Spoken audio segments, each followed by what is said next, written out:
Hello guys, welcome once again to another video. Today we are going to peek in some more into the concepts of vertical circular motion, then see some ideal approach how to solve problems based on vertical circular motion, and finally we will solve a few vertical circular motion problems. So without further ado, let's get started. In a vertical circular motion, we know that there is influence of gravity on the particle that is moving in the circle, right? And to solve the problem, basically we have two variables. One is tension and another is velocity. Velocity at any point and tension at any point on the string, they are the variable ones. So see what happens. As the tension is always in the direction of radius, always, it doesn't matter where the particle is. Here then tension will be like this, the particle is here, tension will be like this, particle is here, tension will be like this. So tension is always in the direction of radius, and look at the displacement vector or the velocity vector, it is always tangential. So tension does not do any work. This is one important thing that we should keep it in mind. Now if they ask you about tension, then how to find it?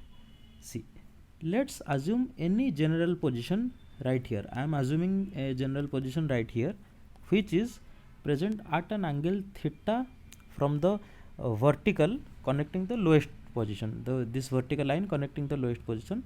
From here at an angle theta we consider any position of the particle here. Now at this point there is a downward force mg. If we extend this line, we get an angle theta here. So from here we get this component, we will get as mg sin theta, and this component as mg cos theta. These are the components we will get. So we need mg cos theta component here. So I am marking this component mg cos theta. Now as the necessary centripetal force is provided by the forces who act in the radial direction, here we have tension which is acting radially inward and mg cos theta radially outward. So net force we can write as T minus mg cos theta. This will be the net force which is acting towards center, right?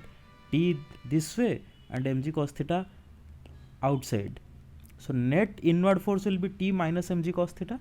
So I have written T minus mg cos theta. This must be the necessary centripetal force. So this equals to mv square by r. This is our general equation to find the tension of the particle at any given position.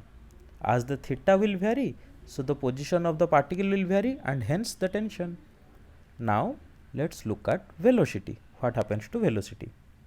So see here, for velocity similarly, let's say at this point right here, the point we have marked, at this point it has some velocity v.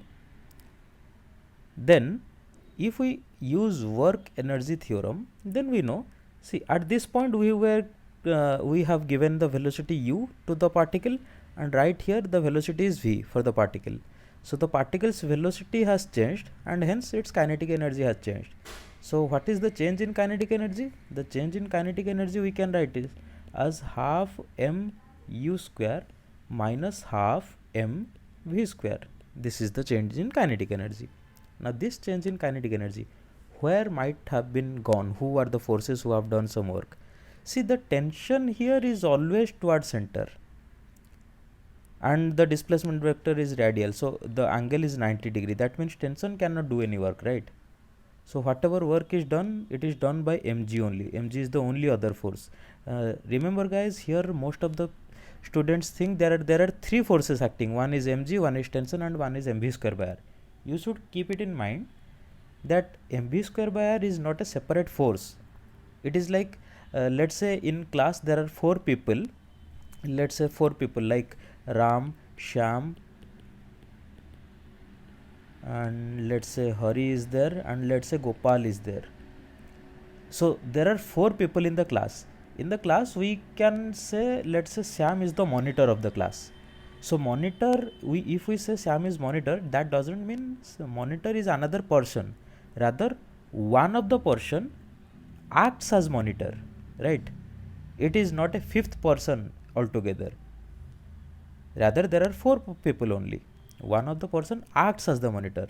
The similar case is presented here also.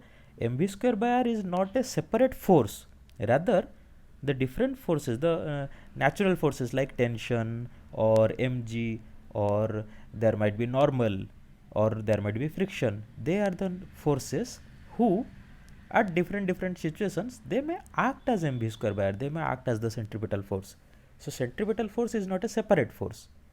So here in this problem we have basically two forces, there is tension, there is mg, two forces are there, and as tension is radial it is doing no work, so all the work is done by mg only. So this loss in kinetic energy must have been consumed by the potential energy, which we can write as mgh. And what we will write as h? We will write h as the elevation of the ball and elevation of the ball's initial position, this elevation, this we can write as h. Now if this radius is r and this angle is theta, this part of r will be r cos theta, and the total value is r. So the h will be numerically equal to r minus r cos theta, right? So here we will write this as mg. Instead of h we can write r into 1 minus cos theta. So this equation will give us the velocity. Now another thing I need you to work out here, see, if we rearrange this equation here, then see the m from both sides will get cancelled out.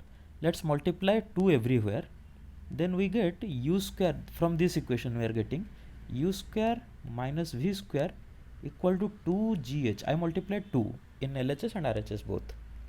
Or this is u square equals to v square plus 2gh, or again we can write v square equals to u square minus 2gh. Look at this equation. This equation we have read in rectilinear motion chapter, v square minus u square equal to 2as. Such a formula we have read in rectilinear motion, or the equations of motion when the acceleration is constant. See, from energy conservation we could end up with this equation right here, and this equation, in which case this is valid? This is valid for another case. Let's say here the particle has velocity v and you had thrown it up with velocity u, it has covered height h. In this scenario we can use this equation, right? But see, this is valid here also. So this we can take as a short trick to find velocity at any point for the particle in vertical circular motion. Let's say let's suppose the particles at some point of time it is here and we need the velocity. We can basically calculate the h and put the formula u square minus v square equals to 2gh directly, and we can get the velocity here. Yes, it will give us the magnitude of the velocity because the direction is continuously changing in circular motion, but we can take this formula as a shortcut here. I hope it is clear.